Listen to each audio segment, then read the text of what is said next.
Matt Gleason, and this is Modern Art Blitz. My guest later in the show, Sean Capone. Earlier in the show, we had Alex Schaefer. This is our 54th episode of Modern Art Blitz, an hour of talking the best, brightest, and most brilliant of the Los Angeles contemporary art scene. Sometimes we get outside of LA, but today we're in LA. We're in SoCal. And I said the best, brightest, and most brilliant, and of course, that would mean my guest, Jennifer Faist. Hey, Jennifer, welcome to the show. Thanks for having me. You're welcome. Well, I'm happy to have you here. Great. And so you are, do I call you an artist or a painter? I would say painter. You prefer mostly. Painter? Yeah, although the work is semi-sculptural in that it comes off of the wall and there's freestanding pieces. Pronounced. But they're still very much painting. You're still dealing with the painted surface. Yeah. The edges only just bring it closer to us. Yeah, like I'll bevel the edges back just to make the surface float in front of the wall. So gotta love it, gotta love it. They're okay. objects, but they're more paintings than objects. They are painted, but they're not painted objects. Yes. Well, it's all about the surface with you. It's all about the surface. Now, they're definitely paintings. You're working on, and the abstraction is working with the theme's depth, right? The layers. Yes, I am interested in recollection, how people remember things, how things accumulate over time. So the support of the plywood panels, they're stacked, which is a process of accumulation. And then also just the painting technique. It's layer after layer of paint on top of each other. Do we call this your mature style? Yeah, before I started doing this, I was doing figure painting. Oh, really? Yes. What brought you towards abstraction? Because you're certainly known as like the abstract painter. Yeah. Well, at the time I was living in San Diego. I was doing multi-panel pieces, and some of the pieces were figurative, and then in between I would put colored panels just to kind of break up the story. It was kind of like a storyboarding sort of thing. So you'd have a scene, you'd have a break, you'd have a scene, you'd have a break. And when I left San Diego to come back to LA to go to grad school, I left all of my work in San Diego. And so I kind of felt like I could start fresh. And I was really interested in those in-between little panels. And I started working on those to put together a portfolio to go to grad school. So that's kind of where it started out. So you did your undergrad at? I did my undergrad at UC Berkeley. Oh, wow. Okay. And I got my MFA at Claremont Graduate University. Claremont Graduate University. Yes. And okay, so we're looking at one here, and this is, how big is this? This is 27 by 54. This is one of the biggest pieces that I've ever done. And how many layers would you say are on there? Oh, God. There's usually 25, 30 layers of paint. There's about 8 layers of gesso, which is then sanded. And then I do a stenciling process. So each of the colors in there is a different stencil, and each one has a couple of layers. And depending on your screen resolution, you may or may not see a lot of the nuances and subtlety, but there's oranges and reds here that are definitely shifting, right? Yes. And then once I do the stenciling, the underpainting, then I'll sand that smooth, and so the first few colors will then come back through that second color. No one could ever accuse you of being a monochrome painter unless they were colorblind. Well, my first forays into abstract tended to be a lot more monochrome than they are now. The pattern is getting more and more pronounced. This is from a show 2 shows ago at Ruth Bachhoffner Gallery.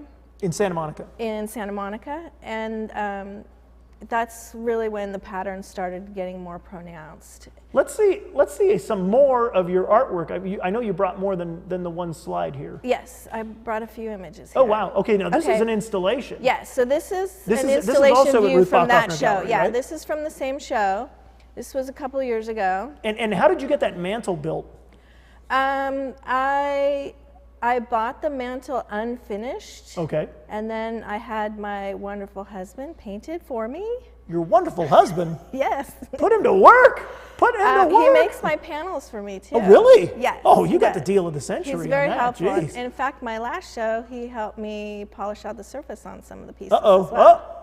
And, well, if it's good enough for Jeff Koons, it's good enough for Jennifer Faist, right? Yes. All right. So, Yeah. now, are we looking at natural elements in the green piece? Is it fair to say that there's an influence from nature, or are you just going for? No, the patterns all come from fabric. So this particular show, most of the patterns came from my clothes, and the green one on the left is a dress of mine that I wear it to work for meetings. The title of that piece is "Slip Past." And it actually kind of has That's a a good double title meaning. for a dress painting, yeah. Yeah, this was done at the time when my dad was really not doing very well from Alzheimer's, and I would have to kind of sneak out, otherwise he would get kind of upset that I was leaving. Oh no, that's like having a pet. So this painting was kind of a lot to do with my dad, and then it has kind of a double meaning because slip past was the idea of time slipping past. Oh, yeah. and you know, having to remember things because I don't know, some things you remember vividly, but then other things are just sort of like a hazy recollection. Oh yeah. Oh yeah. Huh? I did what? I hate it when you meet someone that you grew up with, and then they tell you a story about yourself that you did, and you have no, huh? What? But then you're like, man, well, that does sound like me, right? Right, and there's things you do to try to keep the memories that are important to you. And so I think that's a lot why the patterns mean something to me. For me, the pattern is a stand-in for the person or the event or a place. And so in a sense, it's kind of a portrait of that person. And if they're my clothes, then they're things that I've done, and things to remind me what I've done. Do you think they're kind of like totems of a time? Yeah, totems, mementos, souvenirs, things like that. That's kind of why I put the freestanding pieces on the mantle. They're meant to be like photos on the mantle. They're the snapshots. So let's keep going here. Let's keep going here. You've had many shows. When was your first big show? I've been doing this, since the 90s, mid-90s or so. So it's been a while. Oh, the 90s. Where does time go? Hey, so now this is a diptych, right? No, that is a single piece. Oh, wow. It looks, oh, okay, now I can see better. A little curve there. Okay, it looked for a minute like there were two squares, but wow. Yeah, this is from my last show at Ruth Bachhoffner Gallery. It's called Friends, Acquaintances, and Strangers. And most of the patterns from the fabric were from people I know or people that I've met.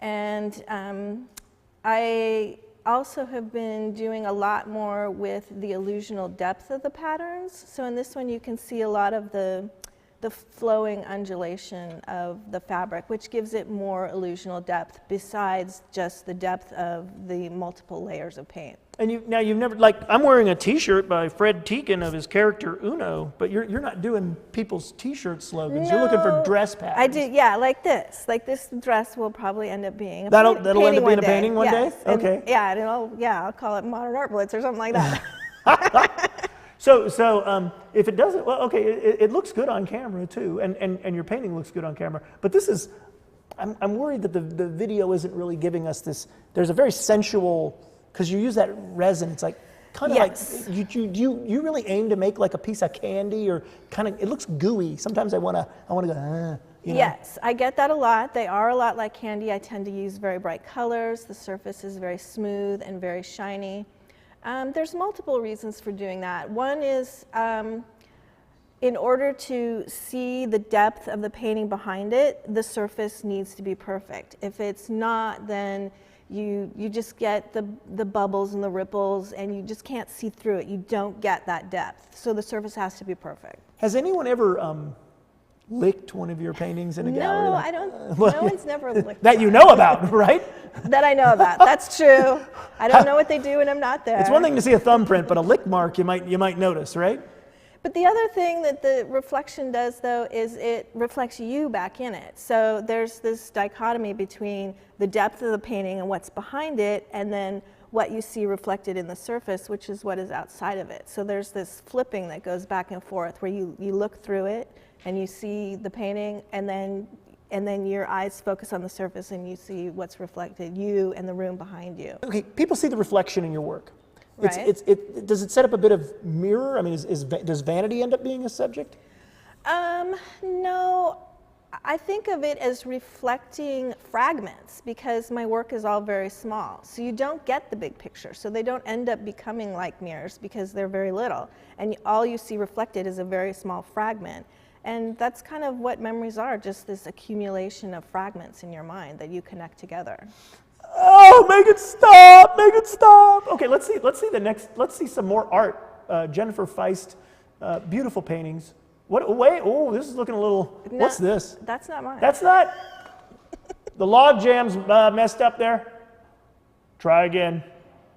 Do we have another Jennifer Faist? There should be a couple more. There should be a couple more. There's a bit of a Yes, here we go. There's a bit of, here's traffic jam is complete. Let's see it, let's see it. This is one of the shelf pieces. Okay, so these are, These are like the ones that were sitting on the mantle. This is, they're 8 inches high, 4 inches wide, and they're freestanding. They're 3 inches of stacked plywood, and they're angled towards each other just a little bit, which kind of references those picture frames that are hinged. Oh, okay, okay. Or I'm thinking an altarpiece. Yeah, art historically. I've also had people say that they look like books because of the edge of the plywood kind of looks like pages. And they're, I mean, it's funny because they're 8 inches tall, so we would be like little shrunken people Yes. here. Help, We're little help, these giant paintings can save us. mini people in front of the paintings. And what year was this? This was actually just for my recent show in November. So these were done in 2016. Oh, wow. Yes. Okay, when was your first solo show? It was like in mid-90s and when I was down in San Diego. What about at a commercial gallery? I mean, no disrespect to academia, but once you get out of the sandbox. Well, it wasn't really a commercial gallery. It was in a cafe basically. The work was for sale, but it wasn't. Did you go through group show hell like everybody does? I did go through group show hell. I started out with the San Diego Art Institute. I was a member there, and I would submit my work, every month, and the juror would come in, and I maybe got it into 2 or 3 shows, maybe. Oh man, it's a hustle, hustle, hustle. It was tough. Does the rejection though kind of toughens you up?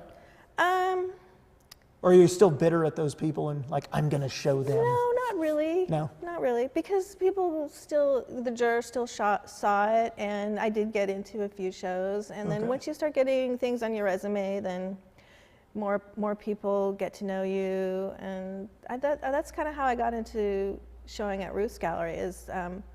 Barbara Kerwin was going to be in the large show in December, and Ruth always does a little holiday small work group show kind of thing, and Ruth was looking for more artists for that, and she asked Barbara and said, hey, you know anybody? And we knew each other, and she recommended me, and so I did a few of those group shows before I ended up doing a solo show at Ruth's. I think it's important for artists to know. I think the #1 way to get a gallery show is another artist recommends you. Because I know I own a gallery, and I always listen somebody, like an artist saying something, or a collector saying, hi, I buy that artist, why don't you show them and I'll give you money. That always helps.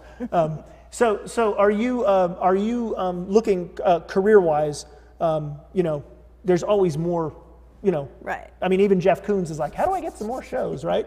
So you're still on that trajectory of like, you're always going to be making art, you're always going to be looking for shows. Yes, and I put together shows myself too. I've done some things for the brewery project for John O'Brien that actually ended up being redone again at the Armory after the brewery art project closed. They kind of did a revisiting the gallery, and they did that at the Armory. Wow. And I did a show for a gallery in Costa Mesa that no longer is in business anymore. A gallery went out of business? Wow, that never happens. Jeez, Yeah. I'm kind of confused here. Hey, so one last question. Got to ask it. Since you are, first and foremost, I consider you a colorist. Yes, color is very important to me. What is your favorite color? Probably pink. We're on the green screen here. Fuchsia. I know. We're on the green screen here, so I knew you weren't going to say green. I didn't bring any pink paintings with me, but other people's work that I have in my collection, I actually have a lot of pink paintings. Really? Yes. Well, there you have it. From the colorist to your ear. Jennifer Faist, thank you so much for joining us on Modern Art You're Blitz. welcome. Stay tuned. Our next guest, Sean Capone, is coming up right after this. as you could.